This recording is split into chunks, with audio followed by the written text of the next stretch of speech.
Welcome everyone to the Wireless Communications Alliance Spectrum 23 event.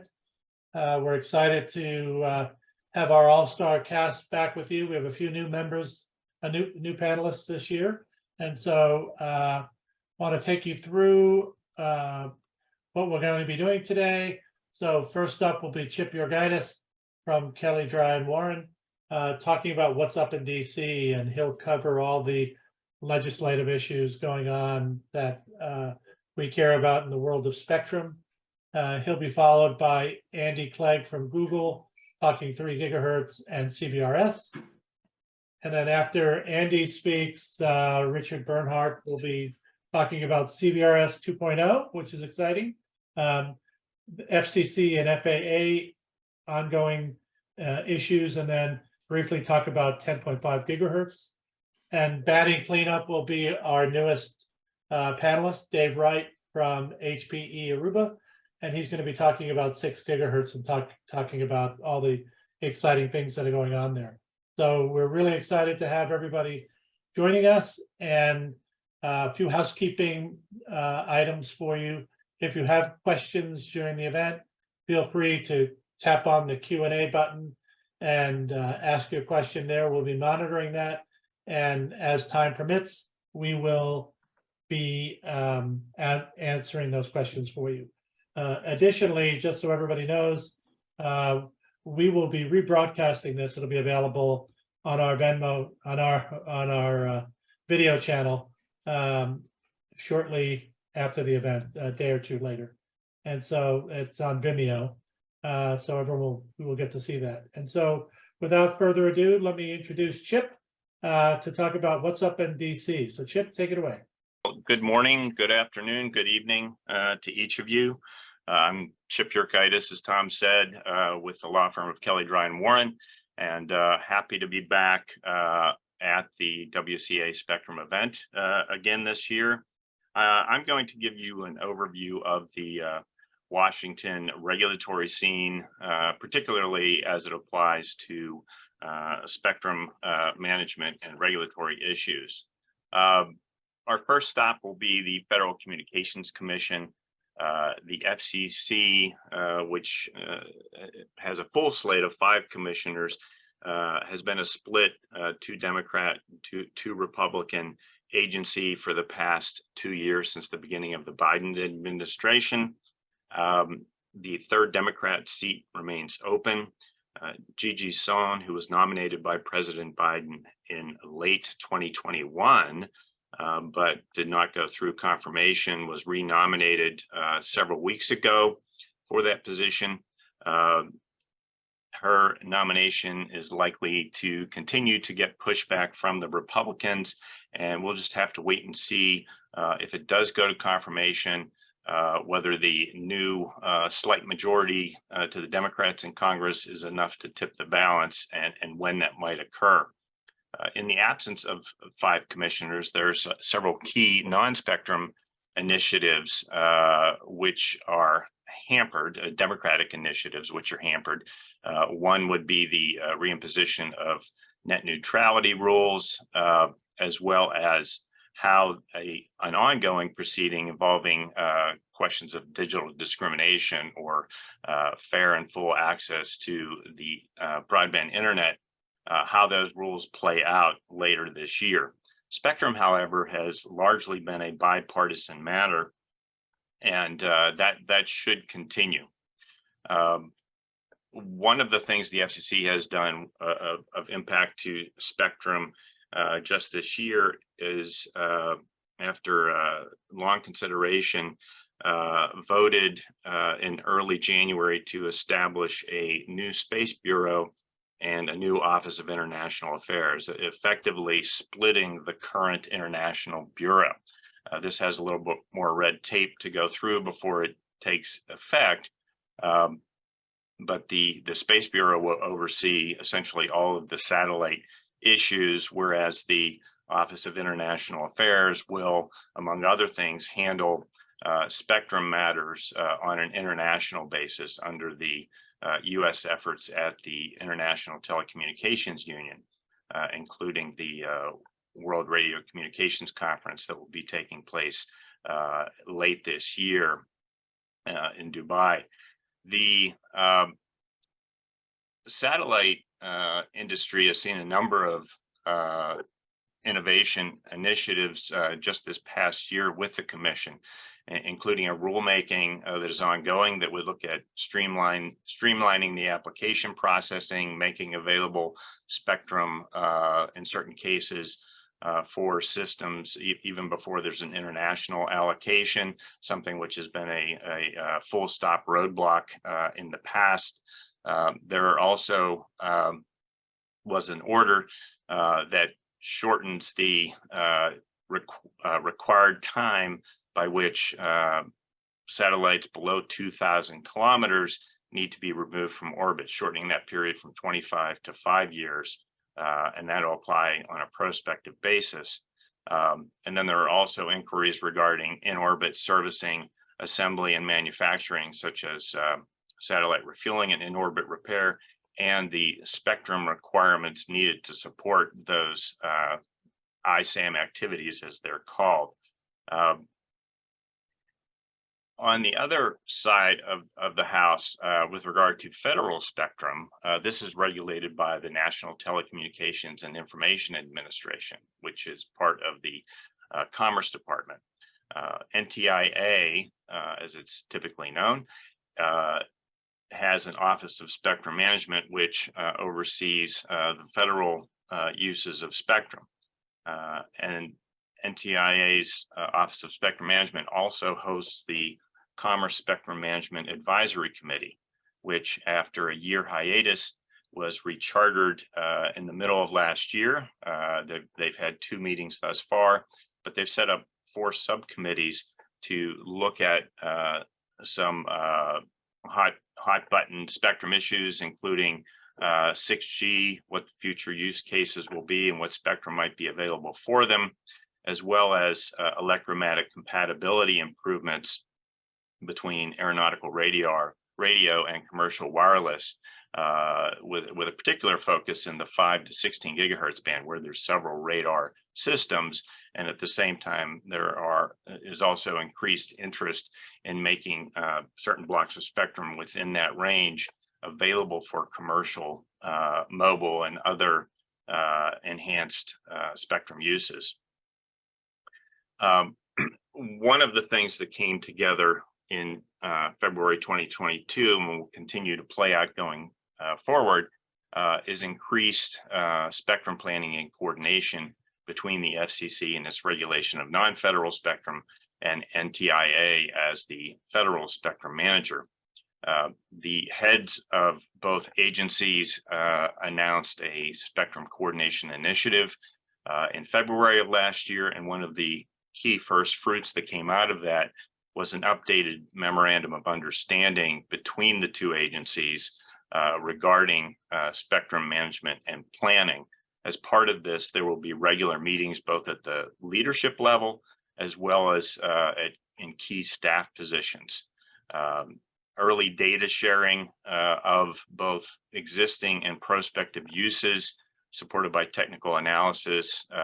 It promises, according to the documentation, to be a key part of spectrum planning going forward, particularly in light of some recent allocation controversies, such as the C-band and radar altimeters, which Andy will be talking about a bit later.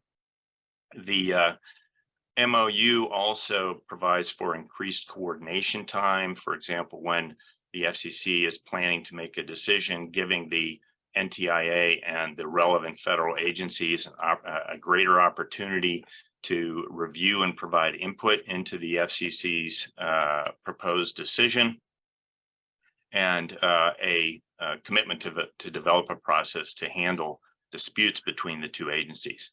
Another key thing, given that the MOU was last updated 20 years ago, it will be revisited every 4 years under the new MOU. The Department of Defense is a key player when it comes to spectrum allocation decisions because of all the users of federal spectrum. It is far and away the agency with the greatest access to spectrum today. However, DoD is taking a harder stance on making their spectrum available on a relocation basis, and instead emphasizing, as it has for several years, but it's sort of upping the ante now with regard to spectrum sharing. Just 2 weeks ago, it issued a request for information seeking input from the public on a number of issues that would allow it to, as I put a quote here, to take a revolutionary leap ahead with regard to technologies and capabilities designed to share spectrum. So these comments are due in little less than a month. And among the areas for comment is the development of advanced forms and technologies of spectrum sharing to allow military and commercial spectrum use within the same band and within adjacent bands. And so they're looking for tools that could process the large amounts of data in a rapidly changing and congested spectrum environment that would allow dynamic access for both military users and commercial spectrum users. So that is a proceeding to watch to see how the DoD manages the information that it gets in terms of the positions it develops going forward. Now, the 118th Congress has just been installed. And as far as legislative initiatives, it's in many ways, it's a brand new game. And any legislation that was pending, whether in committee or out of committee in the last Congress, will have to be reintroduced to be considered. At this point, the committees in both the Senate and the House are just being stood up. The House committee, I believe, has now been appointed just a day or two ago, and the Senate committee is not yet appointed. Given the current tension within the government and the fact that the two chambers of Congress are controlled by different parties, it's anybody's guess how much really can get done in the next 2 years.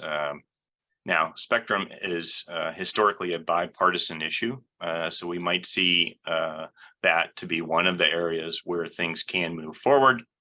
But at the same time, legislation is always, among other things, about horse trading, and this Congress in particular, I think we can expect a lot of posturing for the next election. So at this stage, it's a little bit of wait and see. And we'll have to, look to how the role that Congress plays in spectrum management. One of the key proceedings regarding spectrum management in 2022 that was initiated by the FCC was a notice of inquiry, which is looking at receiver standards, in particular the interference immunity performance of receivers. This was prompted in large part, but not solely, by the C-band and radar altimeter controversy, and also by the ongoing, but also the controversy between Legato Networks, which is looking to use its satellite spectrum in the 1.5 and 1.6 gigahertz bands for terrestrial operations. And among those that are concerned about the Legato proposals are the GPS community, both aviation and GPS generally.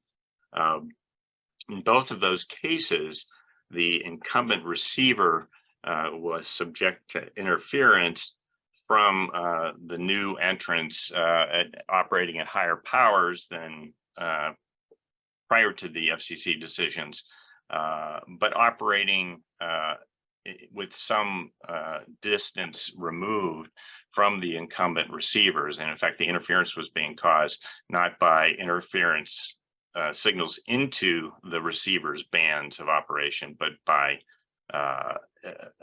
energy outside that that band. In other words, within the operational band of the new entrant. So the commission was concerned about the the quality and the performance of receivers, and how that was of concern that in these situations that would impact the regulatory decision to make spectrum available for new uses. Now, as a general matter, the commission has not regulated receivers, but instead imposes power limits, out-of-band emission limits, and the like on transmitters in order to oversee and manage the spectrum. So this looks at whether to add the adoption of receiver standards as a new tool in the commission's toolbox. In the inquiry, the commission looks at several prospective approaches, everything from industry-led initiatives to adopt voluntary measures through standards organizations, commission policy statements, commission general mandates, or where necessary, band-specific actions. The inquiry generated a lot of interest. Over 50 parties from quite a few industries filed comments in June and July of last year. And in several areas, there was general concurrence. The commenters agreed that improved receiver interference immunity performance would be key to future spectrum management. But as almost to a commenter, advised the commission not to adopt broad mandates, but instead rely on voluntary initiatives as much as possible, perhaps supplemented by FCC guidance. Any receiver standards that are adopted as a regulatory matter, the comments in general agreed should be band specific. But key to that is an adequate exchange of information between interested parties and the involvement of multi-stakeholder groups. Now, there were diverse views on what information would need to be exchanged. In most cases, those who I would put in the new entrant camp were most desirous of information regarding the incumbent receivers to determine whether they were poorly performing, put quotes around that, and whether they needed to be upgraded or replaced in some way. Whereas incumbent users generally indicated a desire for information about the new entrants in terms of their proposed equipment and proposed deployments, in addition to providing information about the receivers. There were also diverse views about transition periods for receiver equipment to be updated if there were going to be new standards, as well as who would pay for those retrofits and upgrades.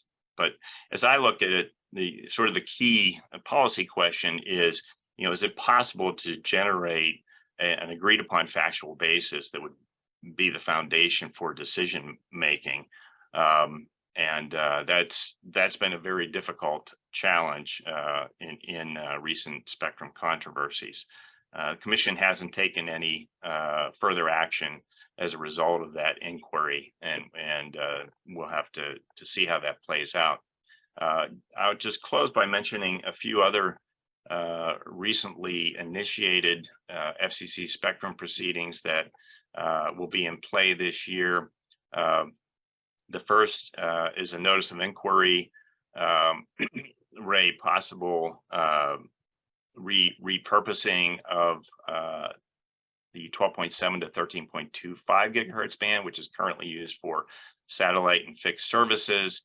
The commission is looking at the possible introduction of flexible mobile broadband use or other expanded uses into that band on a shared basis with other incumbent services.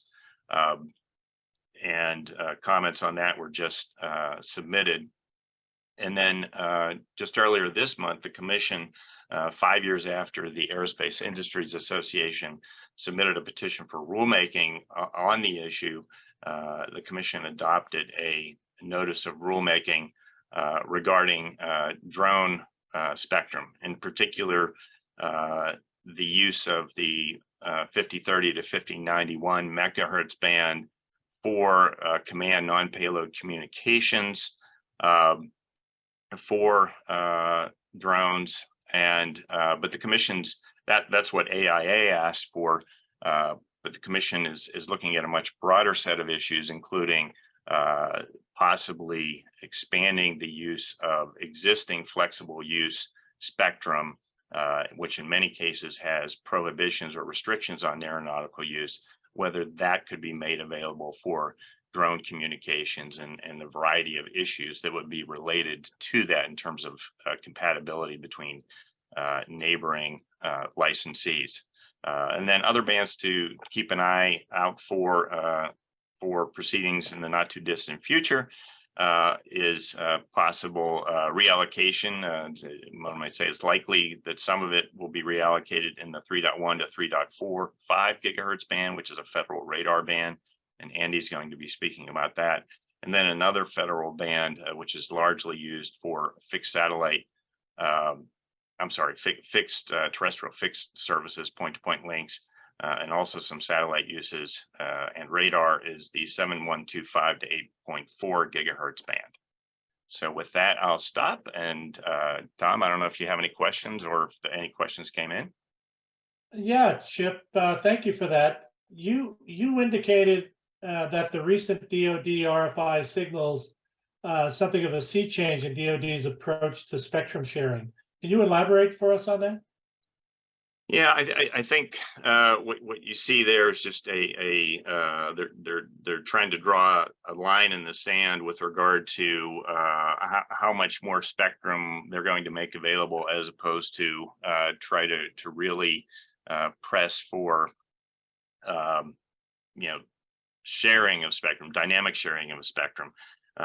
In the request for information that came out, they made a point of saying that spectrum sharing doesn't involve reallocation or vacating of the band by incumbent users or compression of adjacent band users above or below the band in question. So they're much more looking for, we have a set of users currently, what tools can we use to have actual spectrum sharing? Whereas in the past, for example, in the 3.45 to 3.55 gigahertz band, which was auctioned a little over a year ago, that was a case where radar spectrum, except in certain cases where there were protection and coordination zones, that the other federal uses had basically to relocate out of the band. So it looks like DoD's maybe drawing a harder line there. Terrific. And then in the wake of the FCC's receiver standards inquiry and comments, do you see any difference at this point in the manner in which the FCC is approaching incumbent receiver and potential and future spectrum allocation? It's still early days, but I do see some indications of that. For example, in the notice of inquiry in the 12.7 gigahertz band, which I mentioned toward the end there, the commission very specifically in the question in looking at the question of coexistence with incumbent users in the existing and adjacent spectrum, asked a number of questions regarding the characteristics of the equipment and receivers in particular among those incumbent users. And I know in the comments, the parties that are interested in having access to that band are also calling for an information exchange early. So it seems like there might be some lessons learned from the radar altimeter C-band situation, among others, where there might be a more deliberate effort to collect that information early. So I think that is a fallout, both of those earlier situations, but also the thinking behind the receiver standard notice of inquiry. Thanks for that, Chip, and thanks for the presentation. At this point, I'm going to turn it over to Andy Clegg from Google. Andy, if you'd share your screen, and welcome. Hey, thanks, Tom. Yeah, let me share the screen. Okay, can you see the screen? We can. Okay, cool. So I'm just going to give an update on a band where there's been a fair amount of activity in the last couple of years, and there continues to be more activity. I can't really do it justice in a short period of time here, but I'll give you a taste for some of the things we're looking at. Let me go to the first slide. So this is the general neighborhood that we're looking at, the 3 gigahertz band, often called, part of mid-band spectrum, whatever that means. But it's one of the busier parts of the spectrum these days. So, for this chart, I've sort of done 2.9 gigahertz down at the bottom, all the way up to 4.4 gigahertz up at the top to capture the bigger picture. But the part that specifically we're going to talk about a little bit more today is this core part where various broadband services are being deployed or plans are being made to make spectrum available to be deployed. So I'm going to work from the top of the band down because, generally the older things are up at the top of the band and the newer things are down at the bottom. But I'll just touch briefly on these different segments and then, take any questions at the end. I should note, by the way, that one of the reasons that the US has so much interest in this 3 gigahertz mid-band spectrum is that there is a 3GPP 5G band called N77 that goes from 3.3 to 4.2 gigahertz. And a lot of the rest of the world is deploying broadband systems in, some or parts, some or all of N77.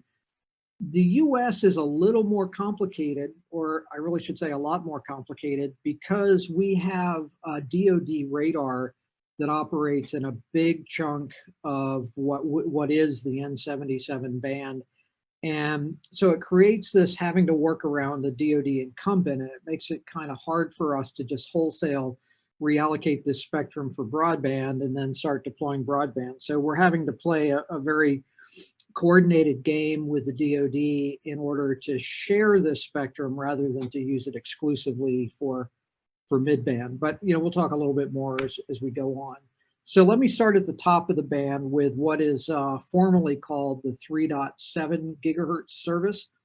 It is designated for 3700 to 3980 megahertz, so just shy of 300 megahertz of spectrum. So it's a lot of spectrum. It has been designated by the FCC for flexible use, which basically means you can use it for a lot of things. You don't have to say whether it's going to be fixed or mobile, cellular, or whatever. You can use it for whatever you want. And the band is going to be mostly cleared. What was in there was fixed satellite service downlink Earth stations, meaning they were receive only. And so those had to be relocated out of basically 3,700 to 4,000 and then located above 4,000 megahertz, from 4,000 to 4,200. And so when the licensees paid money to buy this spectrum at auction, they also had to pay an additional fee to pay for moving the fixed satellite service Earth stations up to the higher part of the band. So the auction set record auction revenue of $81 billion. It was the auction ended in early 2021. But on top of that, the successful bidders at the auction have had to pay roughly $13 billion to relocate those Earth stations up to the upper part of the band and out of the 3,700 to 3,980 portion. So you're looking at like $94 billion total to acquire the spectrum. So you can be sure they want to make the best use of it. The initial service started to occur in the lower 120 megahertz of the band in December 2021. There's a bit of a phased clearing process going on. And then the remaining 160 megahertz of the band should be cleared and operational later this year. But there's a little bit of a hiccup involved. And I should say, if you look at the plot of the license areas down in the lower right, this band is only for use in the contiguous United States. It's not for use in Alaska, Hawaii, Puerto Rico, any of our possessions, or the Gulf of Mexico. The justification is that those areas rely a little more heavily on fixed satellite service downlink earth stations, and so trying to move them out of the band wasn't in the cards for this.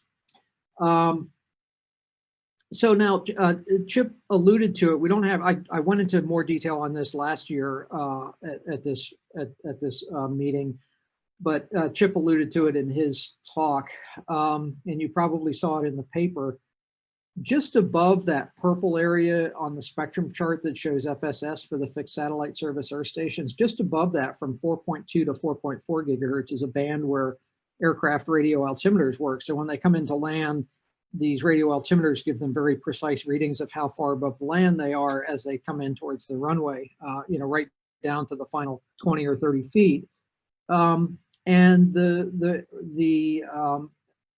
the aviation community was concerned that the C-band high-powered base stations below 3980 megahertz could interfere with the operation of these radars above 4200 megahertz. So that's 220 megahertz plus separation. Yet those aviation radio altimeters had not really been designed to filter much out in the neighboring bands, because that was just a receive-only satellite band, so there were no strong signals there. So, that the cost for that sort of poor planning is that now they have to go back and retrofit a bunch of airplanes with radio altimeters that have more robust performance if the plane doesn't already have a better performing radio altimeter to begin with.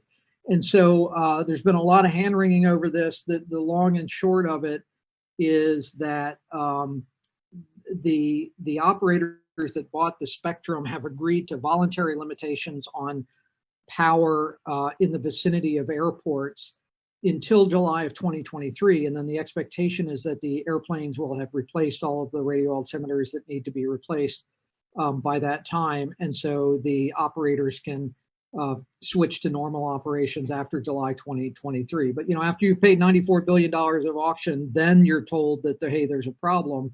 The licensees didn't take it very well. So then going down the band is the Citizens Broadband Radio Service. I'm not going to talk a whole lot about this because Richard is going to discuss CBRS here coming in a minute. I thought he was going to be speaking before. He's actually speaking after. He'll give you some insight into the current state of the CBRS band. But I'll give you some idea of some of the things that we as SAS administrators are working on to improve the CBRS band for the users. We're trying to reduce the impacts of incumbent activations. The incumbents are principally DoD radars, shipborne radars. And right now, when they come on, we have to activate and reconfigure CBRS devices in the area and stuff. And those activations can last, 2 hours longer than they need to because of, some considerations the Navy wanted us to take into account. But we're working on reducing that impact so that spectrum blockage doesn't last so long. We're opening up Hawaii. Nobody had deployed radar sensing systems, Navy radar sensing systems in Hawaii yet, but the DoD is allowing us to operate there anyway under certain circumstances for the next, we don't know exactly, a few months or so while we get our ESC set. So Hawaii will be opening up. And traditionally, the standards didn't allow for incorporating the vertical antenna discrimination when considering interference from a CBRS device into an incumbent or to other CBRS devices. And soon we'll actually be incorporating that into our calculations. So that'll open up more, predicted spectrum availability.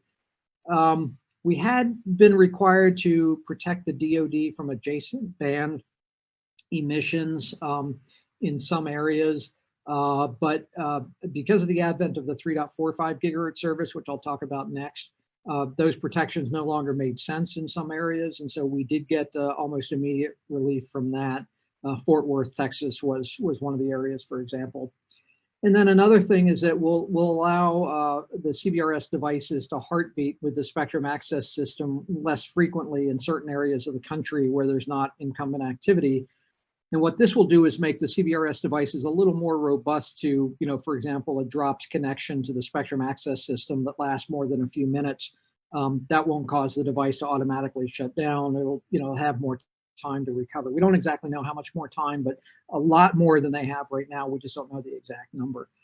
And then finally, I'll mention that this government spectrum technology group called NASTN is working on what they call a CBRS Sharing Ecosystem Assessment, or SEA, which is going to be conducted by NIST, who is a member of NASTN. And they're going to do really two things. They're going to compare actual CBRS interference levels with what spectrum access systems are predicting based upon the propagation models that we have to use. And they're going to try to find out whether our propagation models are too conservative or just right or too liberal, whatever. But they're working on putting out carefully calibrated receivers to look at CBRS interference or signal strengths and see whether our predictions, how they hold up. And the other thing that they're doing is they're looking at our environmental sensing capability sensors, and they want to do a little bit of ground truth about how well they're detecting Navy ships. So the government, NIST, will have information about which ships are operating their radars and exactly where they are. We can't have that information. We don't know that. We know generally when they're operating and generally where they are, but we don't know for sure when and where they're operating. We just assume it's them because we detected something on our sensors. NIST will actually have actual ground truth data, and they'll be able to determine whether our ESC sensors are hearing the right things at the right time in the right places. So we're looking forward to that. But this is something, they're just in the public comment phase right now. So it's going to be a few years before we get results back from this. But it's, we welcome this as a SAS community. We really welcome this analysis. Then going further down the band, just below CBRS, it's a 3.45 gigahertz service. That's 100 megahertz of spectrum. That was auctioned in late 2021. That raised $22 billion, which is a very good number, given the incumbencies there, which I'll talk about here in a second. About 13 million, sorry, that's a typo. About 13 billion of that goes towards relocating or refarming or retuning DoD equipment that operates in the band. So that first sub bullet there should say 13 billion, not million. And then the licensees have to contribute a pro rata share for some non-federal relocation. There are a few TV stations that operate weather radars in that band, not a bunch, but they'll be the auction winners will reimburse those operators to move their radars. So in that band, they divided it into 10 blocks of 10 megahertz in each of 406 partial economic areas in the contiguous US. So it's the same areas that I showed in the chart about 3.7 gigahertz service, and it excludes Hawaii and Alaska and the territories. The service rules there are very similar to 3.7 gigahertz service, very high power, and it's really set up for 5G type stuff. So very exciting. But the DoD is going to continue operations in some areas of the country. And the 3.45 gigahertz licensees are going to have to coordinate their operations in those areas. They call these cooperative planning areas. And if a 3.45 gigahertz service licensee wants to operate in those cooperative planning areas, they have to go through a formal planning process, coordination process with the DoD. Then there's also a thing called a periodic use area, PUA, and each PUA is basically the same area as a CPA, but it's an area where more intense use may occur on occasion. So every PUA is the same shape and size as a corresponding CPA, but not every CPA has a PUA associated with it, if you understand what I'm saying. And when there is increased use in one of these PUAs, the licensees have to dynamically reconfigure to support those enhanced or increased activities while they're going on. It's not quite clear how that will be notified. We're hoping there's no ESC or something like that, but that's really more of a direct negotiation with the licensee and the DoD. It's not controlled by a spectrum access system, that controls the whole band like in CBRS. 3.45 gigahertz deployments can begin outside of CPAs and PUAs, but within CPAs, that's going through the coordination process now with DoD. So as far as I understand it, there is some 3.45 gigahertz activity around the country. I haven't seen any with my spectrum analyzers, but I'm in an area that's covered by many CPAs, so I wouldn't see anything here. Here's a plot of the CPAs and PUAs. I believe, let's see, I always have to remember the purple ones are CPAs that have coincident PUAs, and the red ones are CPAs that do not have any corresponding PUAs. I may have said that backwards, but I believe that's the case. And then finally, let me move down to the bottom of the band, and that's the 3.1 to 3.45 gigahertz band that Chuck alluded to, that Chip, alluded to earlier. So the government and industry are jointly, which is nice, jointly discussing possible shared use of the 3.1 to 3.45 gigahertz band. So they set up a committee under the National Spectrum Consortium called PATHS, which is a very twisted acronym, so I'm not even going to attempt to tell you what it means, but it's a committee within the National Spectrum Consortium that will look at how, under what circumstances, the 3.1, some portion or all of 3.1 to 3.45 gigahertz band can be shared. The key here is the band is very heavily used by DoD. It's much heavier use than the CBRS band, even heavier use than in the 3.45 gigahertz band. We've learned that there's 50 plus unclassified systems in the band, including air, ground, and sea-based systems. There is some classified number of classified systems also in the band.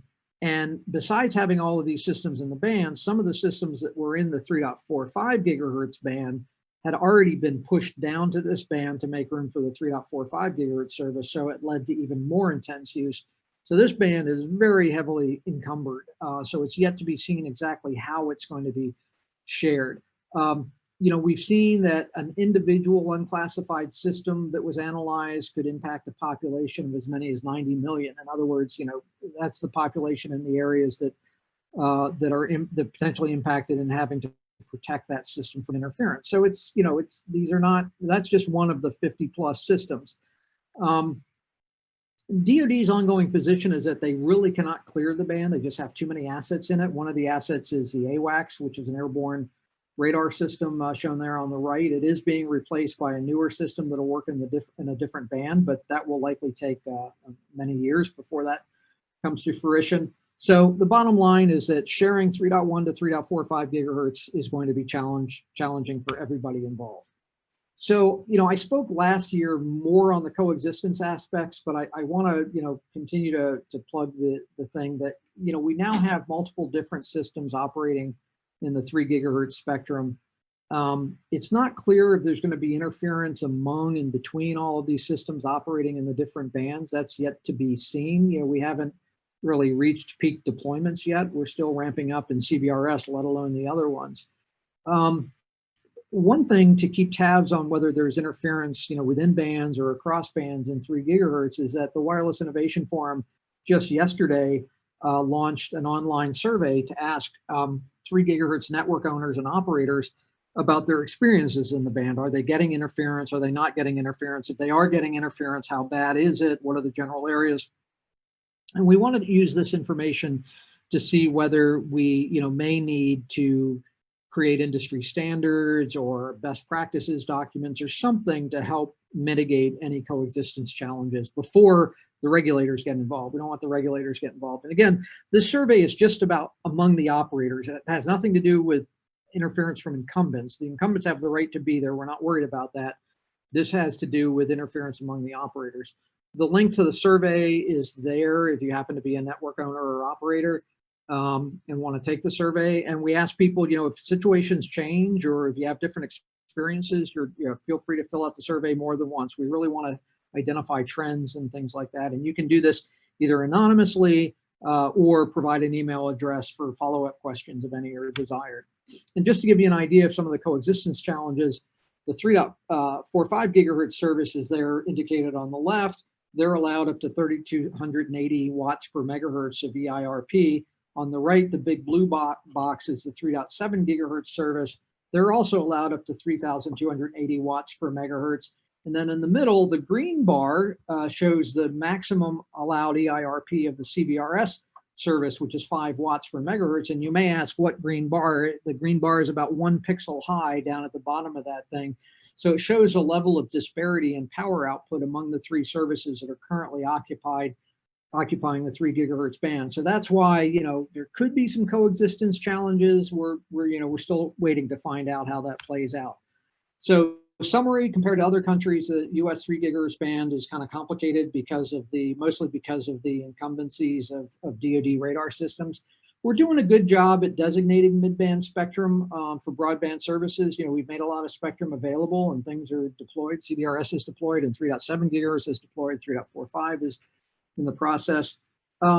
As each service comes online, there's less and less room for the DoD to maneuver. So, the 3.1 to 3.45 gigahertz band, whatever happens there is going to be particularly challenging.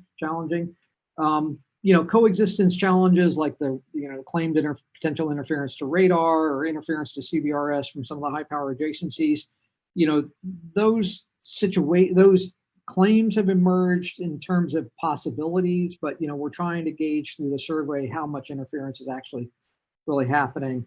But so far incumbent protection and coexistence has been smooth. We haven't had major problems yet, but like I said earlier, we haven't reached peak density. So we'll see what transpires. So that's it. Apologies if I went long. I'll be glad to take questions or wait to the end or whatever you want to do. So back over to you, Tom.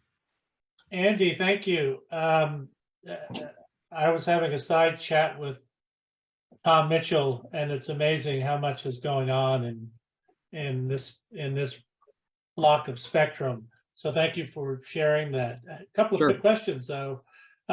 What are the plans to expand shared spectrum either below 3,100 megahertz or above the 3,980? So no plans yet. If you go above 3,980, you start to get into where the fixed satellite service earth stations were repacked. There's a lot of people that argue that having these satellite earth stations is sort of antiquated, that you could distribute stuff by fiber much better. You don't need these things blocking spectrum. So the long-term prognosis for that band, whether more mobile broadband could fit in, it's possible. I think if I remember right, the FCC even sort of brought up, that possibility in the 3.7 gigahertz proceeding. So possible. I haven't heard any indication of moving below 3.1. You start to get into airport and weather radars below 3,100 megahertz. And so that would obviously be very disruptive to airport operations and weather prediction. Like the NextRad radar works down that way. So I haven't heard anything below 3,100, but at this point, given all that we've done, I wouldn't take it off the table, but I don't see anything in the near future. Okay, and then last question for you for the time being. Does the 3.45 gigahertz service use a SAS or an ESC to account for the PUAs? No, it's like I was saying earlier, it's more of a direct interface between the licensee and the DoD than it is a generic sort of all-knowing spectrum access system. And no ESC, as far as I know, has been proposed for monitoring the periodic use areas, but we'll have to see what comes out of the negotiations between the licensees and the DoD. All right, Andy. Well, thank you so much for that. Yeah, thanks. I'm sure we'll have other questions at the end, but for now, let me introduce our next speaker, Richard Bernhardt from WISPA. Will be talking now, and so Richard, over to you. Yeah, hello and welcome, and thank you for coming today. I am a little derogate in my duties. I don't have slides for you today, but I'm going to talk to you fairly extensively and fairly quickly about an awful lot of progress that has been made in the CBRS band. We'll talk a little bit about what's happening with the deployment into under and unserved areas with the IIJA NOFO. We'll address a little bit the altimeter situation that the other two speakers spoke about in C-band. And finally, I'm going to talk to you a little bit about something way off in a different band, 10 to 10.5 for point-to-point use. My name is Richard Bernhardt. I'm the Senior Director of Spectrum and Industry for WISPA. WISPA stands for Wireless Internet Service Providers Association. I am also, as is Andy and Dave and others around here, part of the Wireless Innovation Forum. So we've all sort of been interacting for a long time on CBRS and other issues. And so it's kind of good to come back here each year and take a look at some of the variants that have happened. As you've seen so far in what Chip indicated in the beginning, there's a lot of politics going on right now, and there's a lot of politics going into spectrum policy, which isn't usually such a political area, but there's an awful lot of it going on. So let's start off a little bit with CBRS. And those of you who are using CBRS, some of this may be rehash, and then I'll get into the newer stuff really quickly. So we'll just go over the basics to begin with. If you're using 3550 to 3700 megahertz or 3.5 gigahertz to 3.7 gigahertz, you are in CBRS, and CBRS is sort of the experimental band in shared use. It is a multi-tiered shared occupancy band that allows existing incumbents, which are federal users, fixed satellite services, and previously, and I'll explain why it's previously, Part 90N 3.65 to 3.7 NN license holders.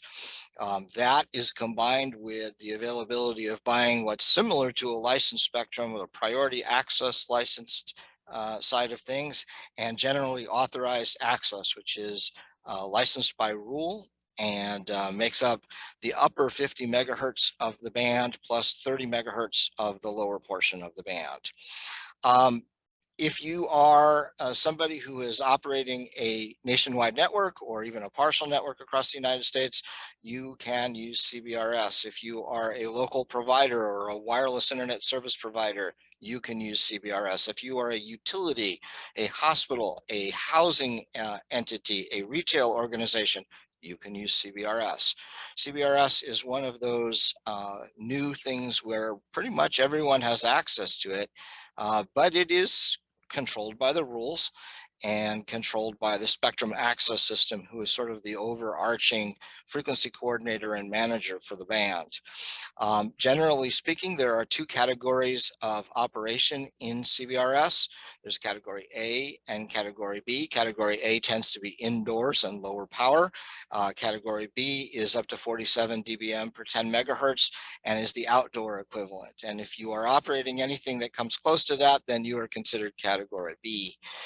In order to operate a category B device in the ecosystem, you have to have something called a CBSD, which is the instrumental radio for the CBRS ecosystem. And up until now, there has not been a single CBRS CBSD that qualifies itself for self-installation and geolocation. So if you want to install a CBRS CBSD, you have to use a professional installer. We call them CPIs. And so one of the burdens, if you will, or one of the benefits as well of the band is that if the radios are fixed, and they are fixed in that frequency band, and they have to be professionally installed by a CPI who verifies data. Their main role in life is to verify data to the SAS, register the machinery, register the equipment into the SAS, so the SAS can accurately manage and monitor what happens in the ecosystem. So we've been about two and a half years now in full operation with CBRS. And what in full operation means is that no longer in the test mode or the initial commercial deployment phase. Full operation allows for operation across the entire 150 megahertz of the band. We're a little over a year into the operation with priority access licensees as well. That means that the areas that are designated by those who participated in auction 105 are not only now available, but they are beginning to operate, and they're filing their protection areas and beginning to deploy networks. So we have a good combination of GAA and PALs in the works. Hold for me for 1 second. I'm going to bring over my notes so I can talk to you about some of the current statistics. And let's move away from the basics of CBRS and talk about where we are, where we're going, and what some of the issues and things are for CBRS. So like I said, we're about 2 years into this lovely overhaul. And in that time, we have just under 300,000 CBSDs in operation. That's category A and category B CBSDs. And that would include both eNode Bs, or what others call access points, and clients, or the devices that are often used at the client location. So those are, generally speaking, category B devices. Approximately $4.6 billion in invested capital was put into the PALs at auction 105. And as I said, the PALs have begun to do their deployments. We have now over 185 approved and certified CBSD and CBRS ecosystem test and certified products for use in the ecosystem, which is quite impressive in 2 years. And that number grows every single day. And you remember I mentioned certified professional installers. These guys and gals are very, very important to the process of the ecosystem for CBRS. But in order to become a CPI, they have to both get trained and certified. And believe it or not, we have almost as many people approved and certified as CPIs as the graduating class of Harvard University. We're over 4,000 approved CPIs in the field right now. And our own Andy Clegg, who just spoke before me, gets the designation as the very first CPI who was certified. So Andy was the very first one to test out the system.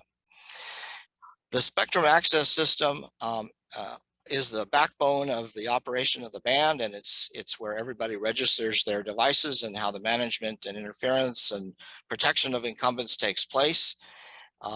There are presently the following in what we call Wave 1 approved SaaSes: Sony Group, Google, Federated Wireless, Amdocs, and Keybridge Wireless. And in Wave 2, which just is starting to come through, a company called Red Technologies has just been approved to do their ICD.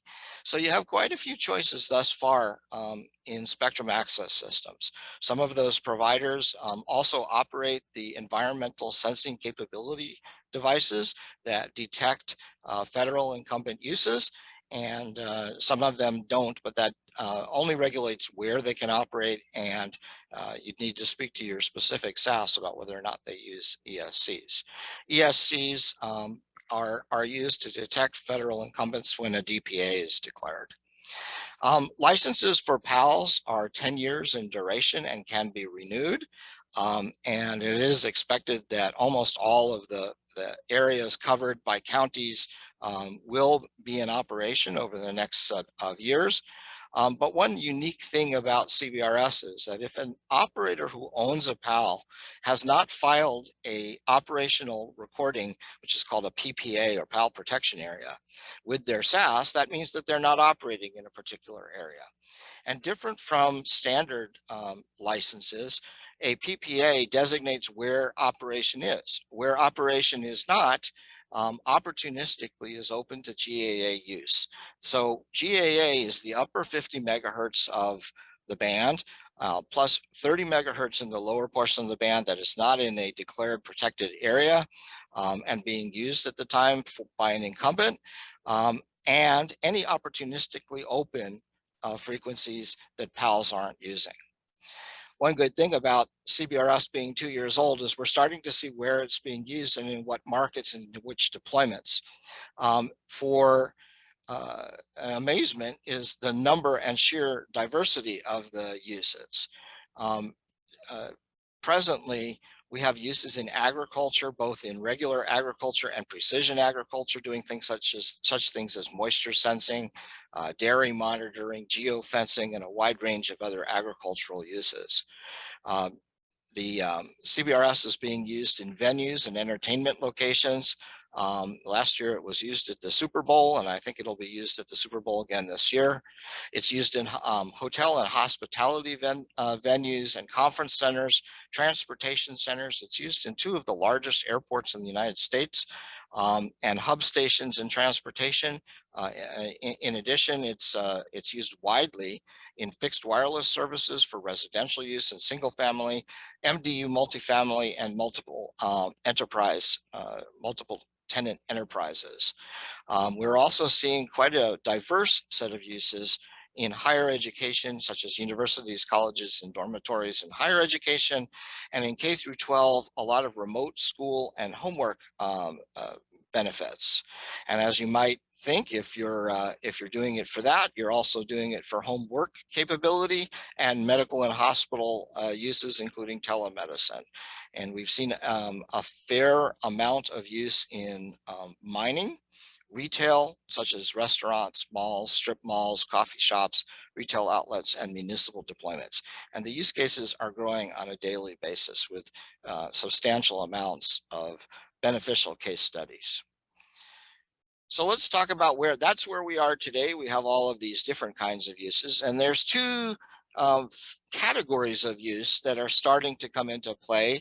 A lot of this is being outlined by the OnGo Alliance, but take a look at the use, what's called private networks, which is typically private networks in LTE. These are networks that are set aside from the traditional internet networks that are given by carriers or generally publicly available networks. And it allows individual companies, entities, enterprises to create their own private networks. And CBRS is well suited for that. And you will start to see quite a bit of private networks set up both on a fixed basis and involving mobile use for CBRS. The other area is neutral host, which allows a range of different providers and carriers to aggregate at one point, go through and use similar or equivalent equipment, and that too is a CBRS hallmark.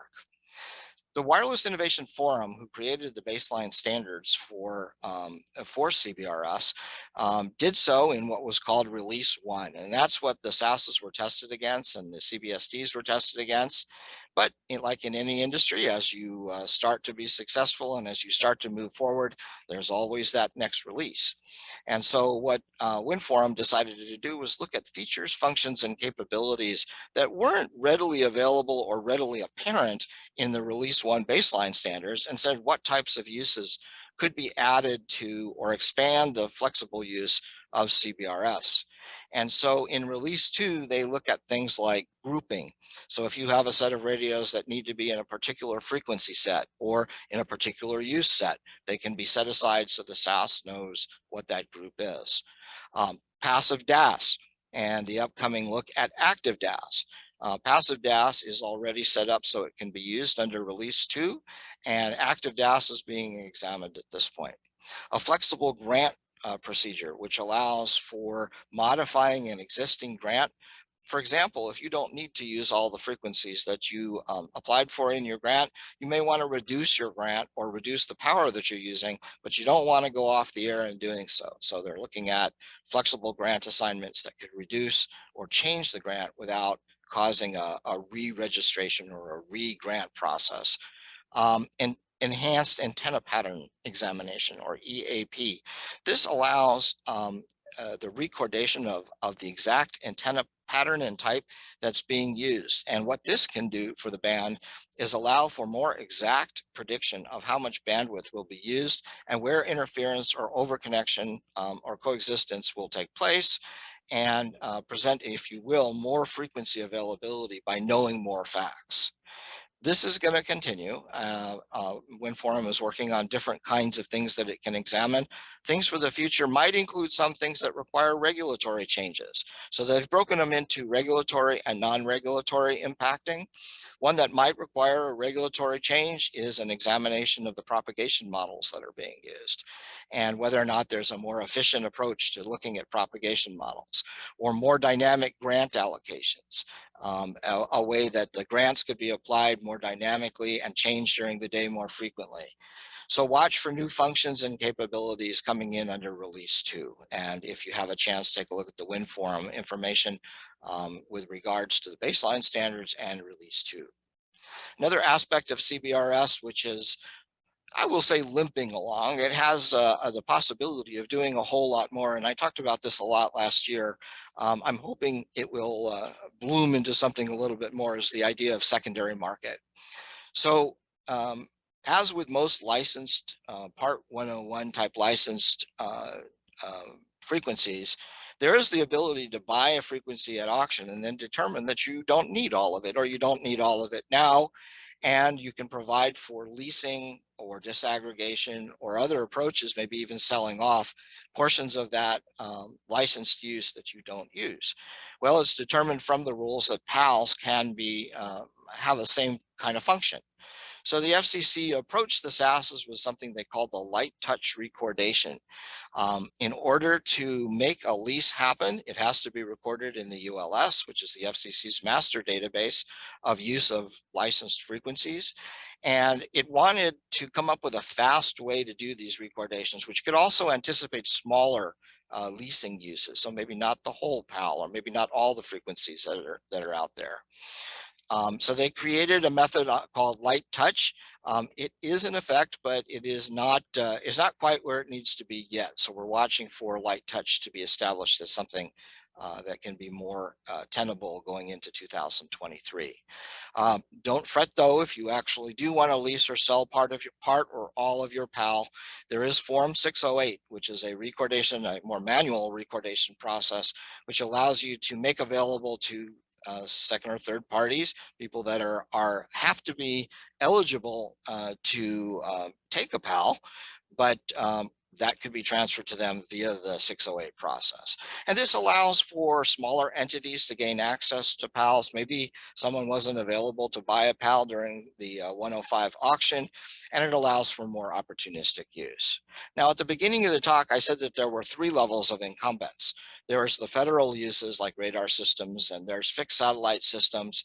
But the third level was grandfathered wireless uses. These were the Part 90N licenses that were transitioning into CBRS. They came before CBRS. So you had a nationwide license of either 25 or 50 megahertz across the United States for which you could create nationwide networks.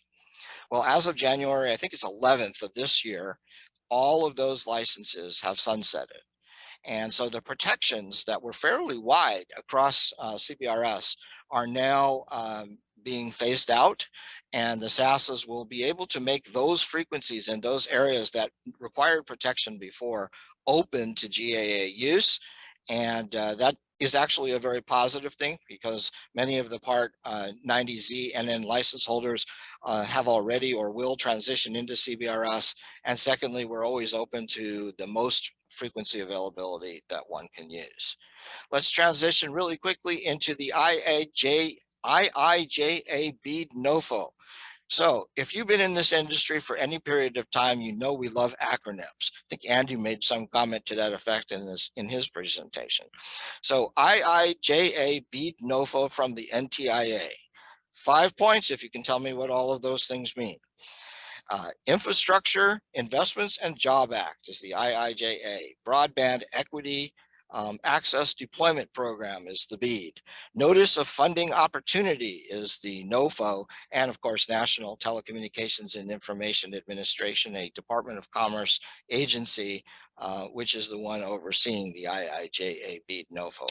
Last year, our government decided that infrastructure should be a priority, and they issued nearly $1 trillion, a little over $1 trillion for infrastructure rebuilding.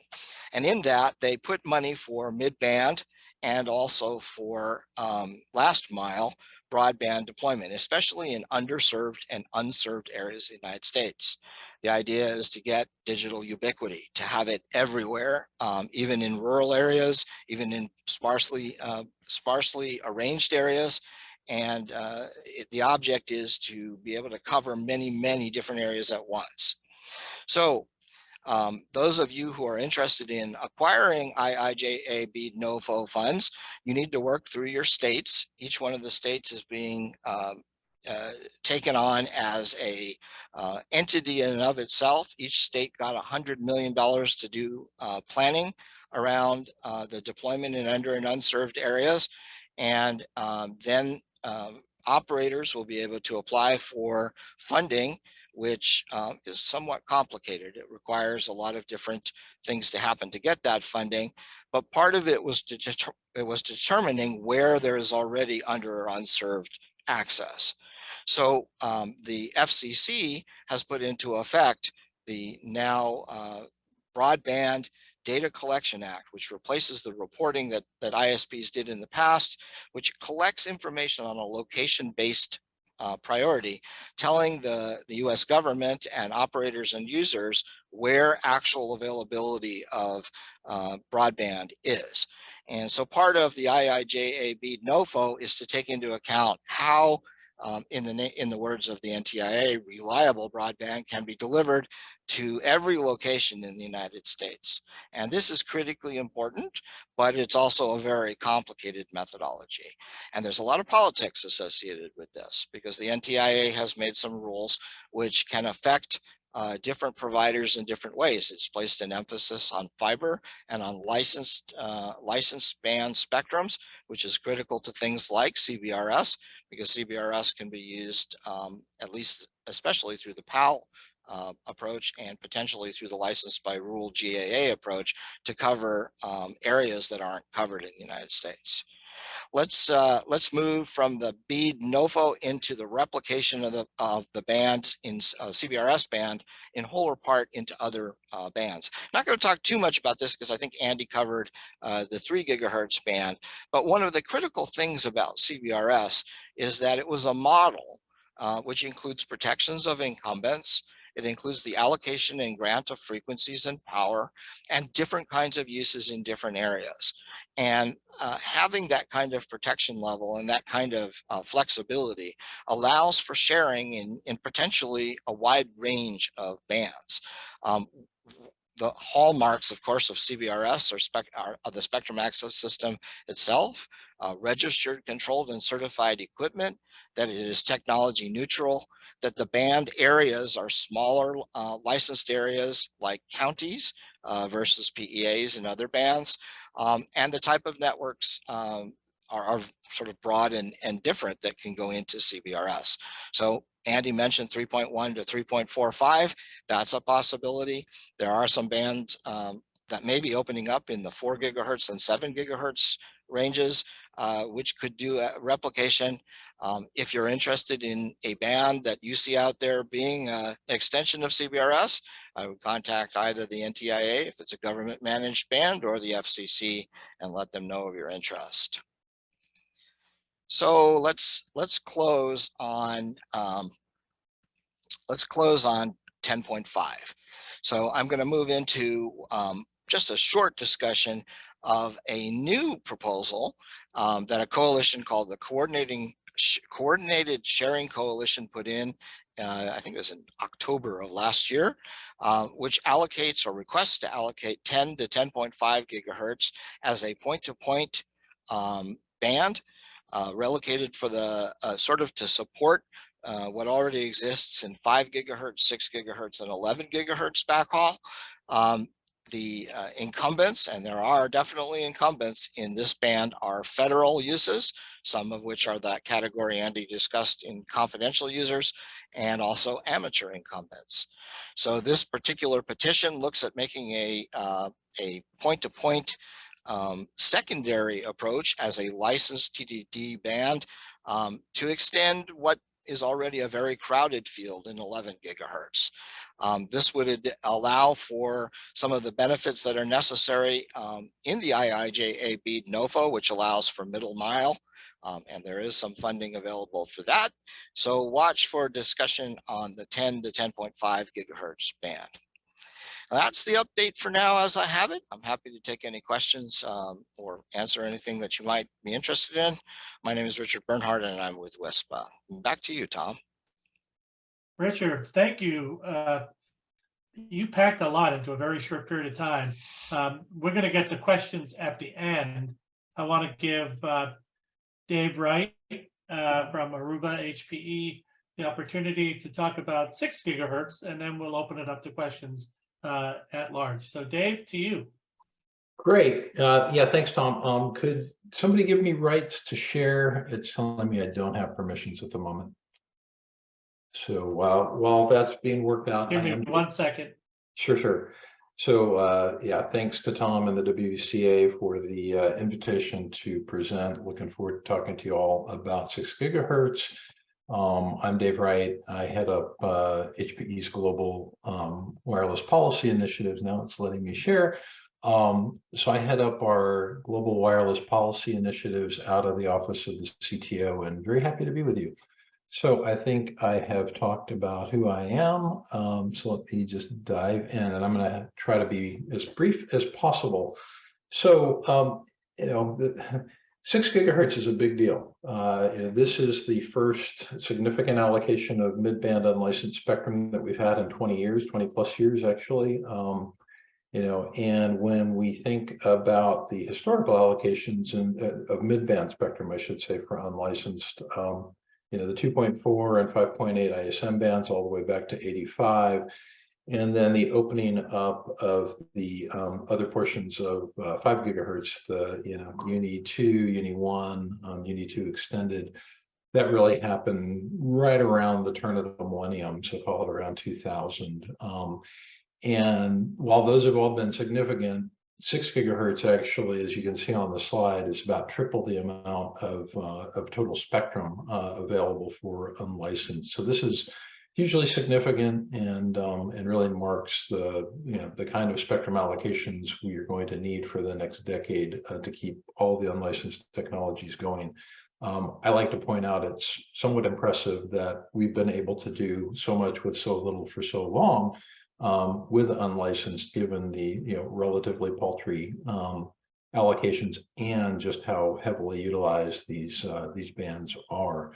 So why again is this important? One of the reasons that it's important is that we are, you know, following the same general trends that are going on in other wireless technologies, including the cellular industry, where we're seeing, you know, wider channel bandwidths are being the key to, you know, the gigabit wireless era, I will call it. So this is simply showing that, as in the 3GPP family of technologies, where we're, you know, moving from 5, 10, and 20 megahertz carriers in the 4G LTE era up to 80 and 100 megahertz carriers in the mid bands. I should mention, I know that in the you know, gigahertz ranges, or pardon me, in the millimeter wave ranges, they can have even 400 megahertz wide carriers, but in the mid band, sub 6 gigahertz, the 5G NR max carrier is about 100 megahertz.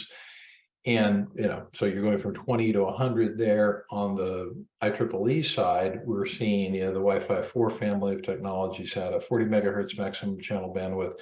With Wi-Fi 5 and 6 and 6E, that's gone up to 160 megahertz.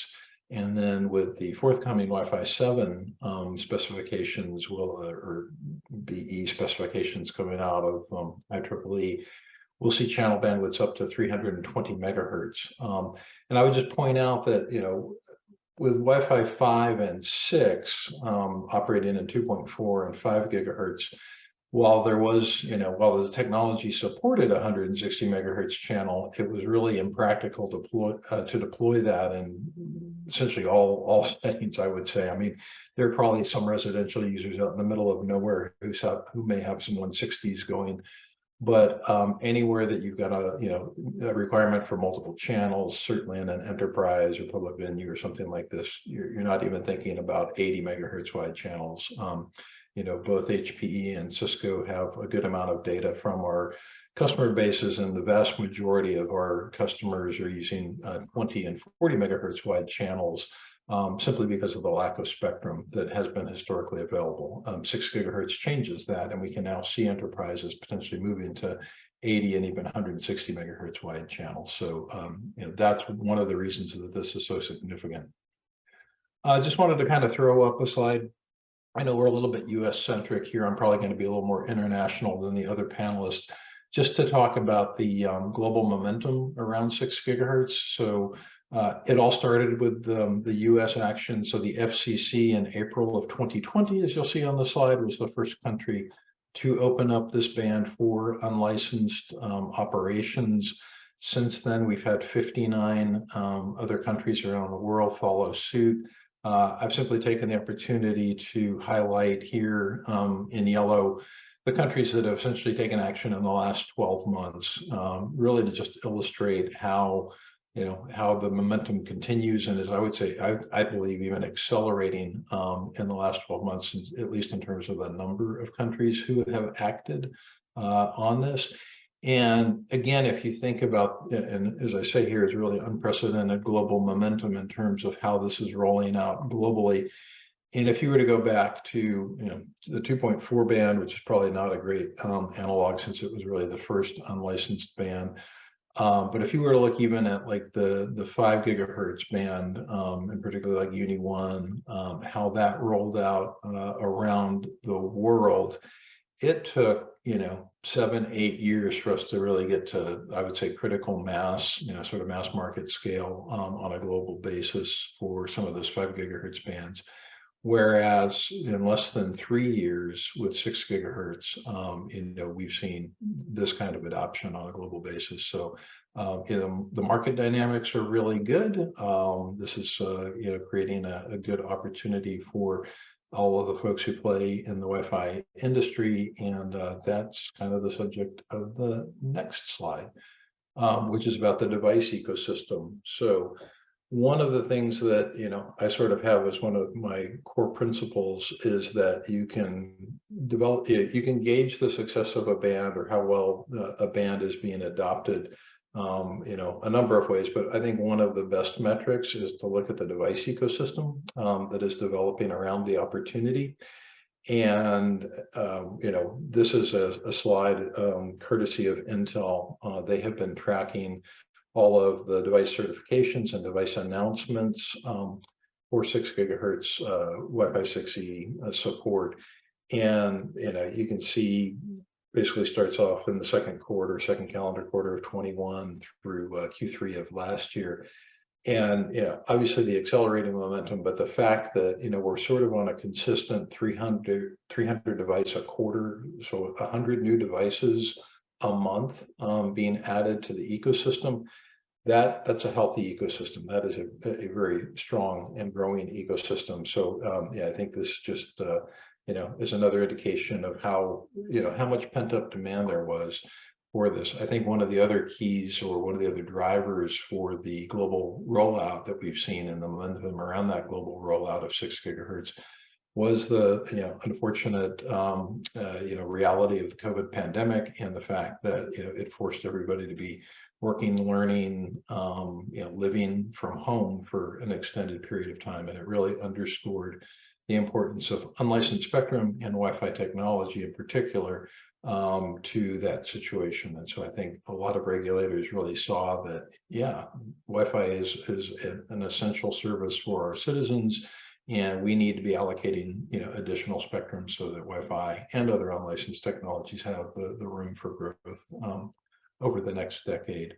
In terms of devices, started out with a lot of, on the client side, I should say, started out with a lot of the laptop support. Intel was strong out of the gate with some of their chipsets. We saw it on the Android smartphone and tablet side, pretty early. Samsung, Google, other handset manufacturers had the support out very early. And then recently Apple's joined the party. So the iPad Pro, the latest iPad Pro introduced the first Apple support in, I believe it was November of last year. And then just, I think it was this week, if I'm not mistaken, or maybe it was last week, that they sort of dropped a surprise announcement about the new MacBook Pros.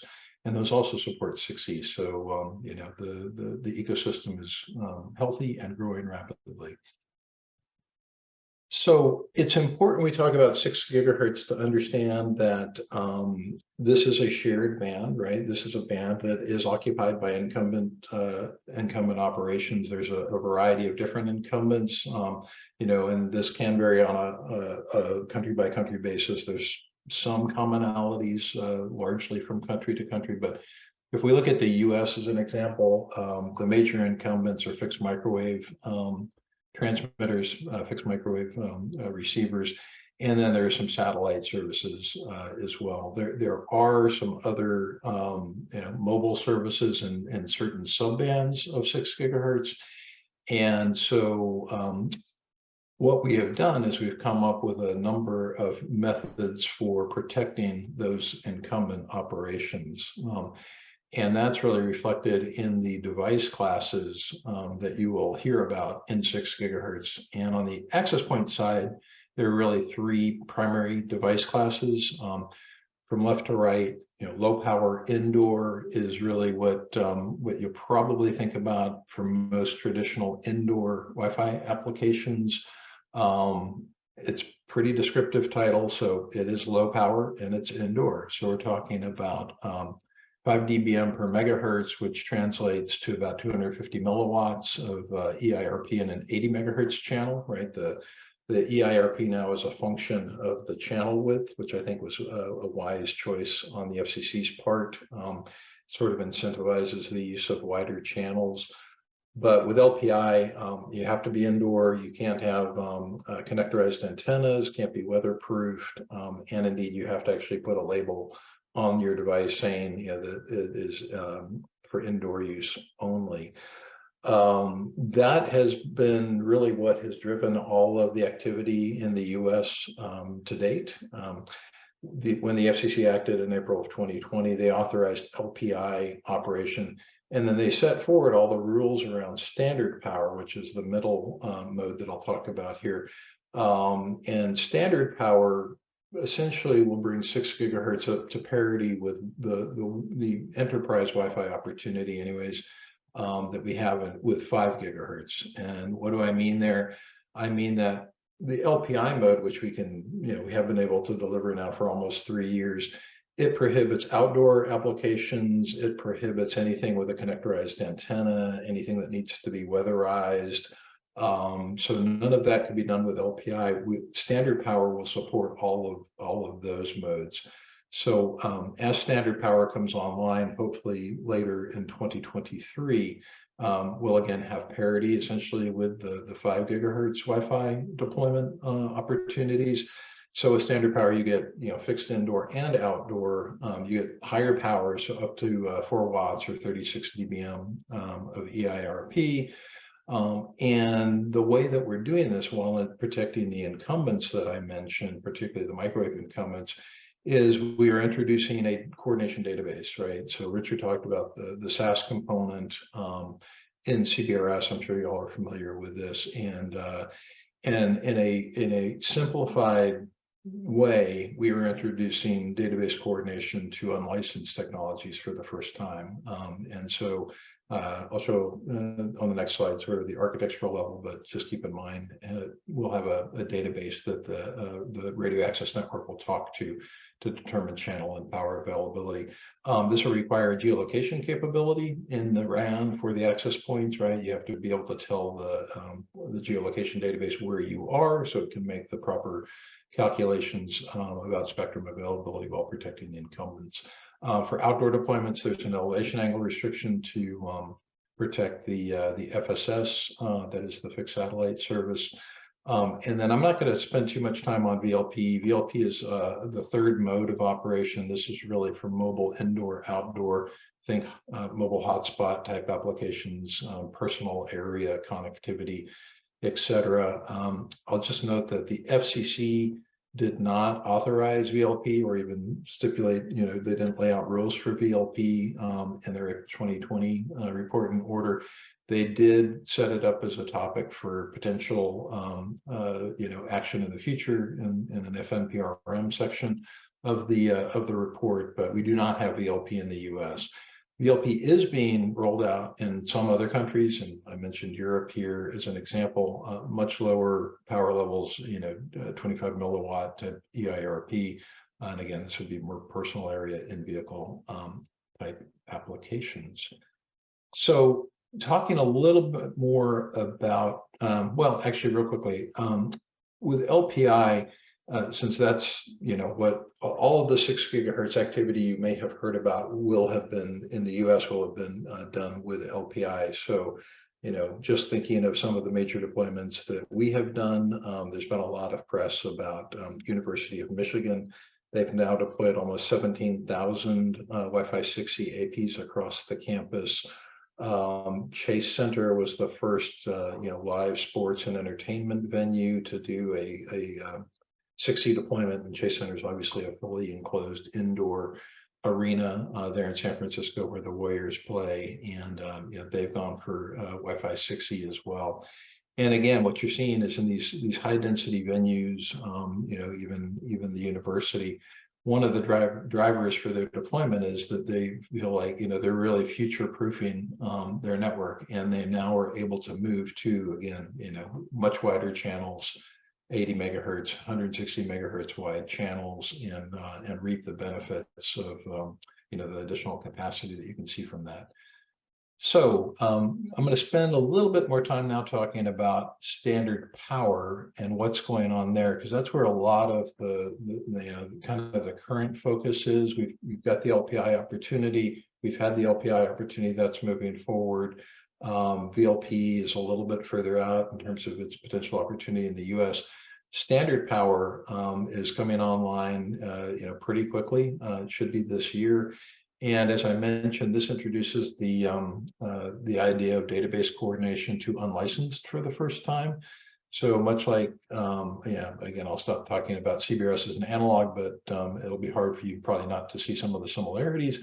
The radio nodes, whether they're directly connected or connected via proxies such as a network controller, will talk to an AFC system, which will be managed by an AFC system operator. This will pull information, that is, the AFC system will pull information from the FCC's ULS database, including the fixed service microwave incumbent information. APs have a geolocation capability. They report their geolocation and their height to the AFC system and ask for the available channels and power levels at that location. The AFC returns that list to the RAN, and the RAN then determines which channel it would like to operate on, given the AFC response. There's a requirement that we check in with every 24 hours to see if any of the information in the ULS has changed. And there's a number of other requirements around verifying the FCC ID, making sure that this is a model that's been authorized by the FCC for standard power, getting the serial number of the unit, et cetera, et cetera. I'll mention WinForum, Wireless Innovation Forum, and Wi-Fi Alliance have both been doing a lot of the industry standardization work for 6 gigahertz AFC and standard power. And they're jointly hosting a webinar. I can't remember the date. I think it's the 16th of February. But if you go to the WinForum website or the Wi-Fi Alliance website, or you follow me on Twitter, there's a webinar coming up that was going to be going through this in some pretty painstaking detail about the AFC test and certification process, and we'll go through some of the basics as well. Also, Intel just put out a really good white paper on AFC. So what is the current state? I mentioned that we should see AFC and standard power this calendar year. The FCC was the first again to move. It put forward the rules for AFC, or I'll say it put out the framework for AFC in the report and order back in April of 2020. And then industry has been hard at work really to standardize that framework since then. A number of other countries have also said that they are going to implement AFC and standard power, although it can sometimes be referred to as other things. In Korea, they're calling it KFC, which I think is great. But you now have Canada, South Korea, Brazil, Saudi Arabia, all moving forward with AFC. standard power. In Europe, the ECC has begun a work item looking at higher power RLANs. Again, they've got low power indoor and VLP modes in Europe now, but they're also looking at a higher power mode that would involve database coordination. So it's quite analogous to what we're doing here in the US. We did the first demonstration, live demonstration of a real Wi-Fi 6E standard power access point, talking to a Federated Wireless, who's our AFC partner, to their AFC system. We did that last August in Riyadh. CITC, or now CTS, the Saudi regulator, was very keen to do this and show their leadership in database coordination. So we were very pleased to partner with them and do that. And really, we were showing the efficacy of all of that industry standards work that I talked about. So this was implementing all of the Wi-Fi Alliance protocol interface that had been developed, as well as the WIN forum operational and functional requirements that have been specified. And then the last thing, just to note on the lower right, the FCC did conditionally approve 13 applicants who all applied to become AFC system operators in the US. That was in November. And again, I mentioned that WIN forum and Wi-Fi Alliance are going to be having a webinar in a few weeks about the test and certification process. And really, that's all in preparation for the FCC to certify these systems for operation. And our expectation is that in the second half, we will see 6 gigahertz standard power with AFC coordination available commercially in the US. Thank you. Dave, thank you. That was great. A shout out to our participants. Thank you for hanging in there. I know we're going a little over, but this has been an informative session. And so I have a question from the crowd, and then we'll get to questions from everyone here momentarily. But what I wanted to talk about first, Dave, can you comment on China using 6 gigahertz for license versus half license, half unlicensed? Have they decided yet? Yeah, it's a great question. So I think it was, gosh, if I remember correctly, it was 2017 when a few Chinese vendors and then MIIT themselves started talking about the potential use of the 6 gigahertz band for licensed cellular services, IMT and ITU speak. So as I noted on the global rollout side, Hong Kong, which is now officially part of China, they actually did adopt the lower half of the band, so the 5925 to 6425 range for unlicensed last year. Mainland China has not acted. They have actually recently awarded a few private 5G local licenses in, I'm trying to remember the exact frequency range. I believe it was 5925 to 6175, or maybe it was 6075. It was 150 megahertz. So they seem to potentially be moving down that road. I think it's interesting that a number of Chinese OEMs and chipset and component manufacturers are making Wi-Fi, equipment and RF front ends and things like this for 6 gigahertz. But at this point, MIIT has not made it available in China for unlicensed. And also, Dave, can you comment on which countries have the full 1200 megahertz for unlicensed versus licensed? Sure. Yeah. I mean, so well. Again, no country that I'm aware of has actually licensed 6 gigahertz yet. It was only recently aside from that example I mentioned, where China has issued, I think, maybe 1 or 2 private 5G local licenses in 6 gigahertz.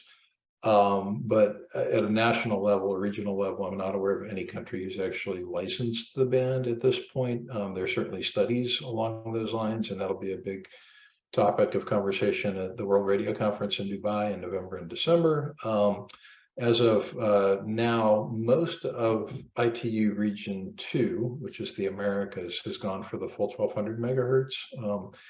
And then, you know, other countries that have done full 1200 would include Saudi, South Korea, trying to recall the other ones. Those would be the big ones in Region 1 and Region 3. And then the other countries in Region 1 and Region 3 have largely at this point adopted 5925 to 6425 as unlicensed, and then have said that, you know, they're going to you know, look at the 6425 to 7125 range, sort of pending the WRC outcomes this year. Terrific. And then from your perspective, what was the most interesting or innovative aspect of the 6 gigahertz band from a spectrum policy perspective this year? Yeah, it's a thanks. That's a good question. I mean, to my mind, it's really this introduction of AFC coordination for standard power. You know, LPI and VLP, great. You know, it's enabling a ton of deployments, and it's really, you know, it's really necessary, needed. But I think the thing that is most interesting in terms of advancing the state of the possible in terms of spectrum management is the AFC and standard power. You know, CBRS, and as Richard said, you know, Andy and he and I are all neck deep in CBRS.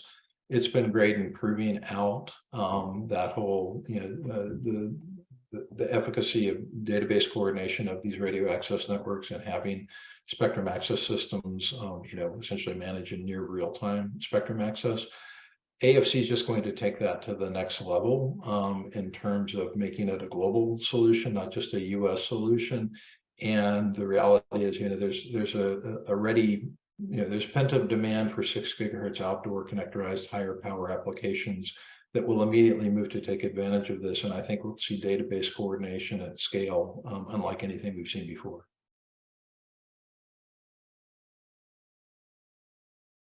So I think we're going to, you know, again, really prove this works, and then we'll be able to iterate going forward and replicate this model in other bands and other countries.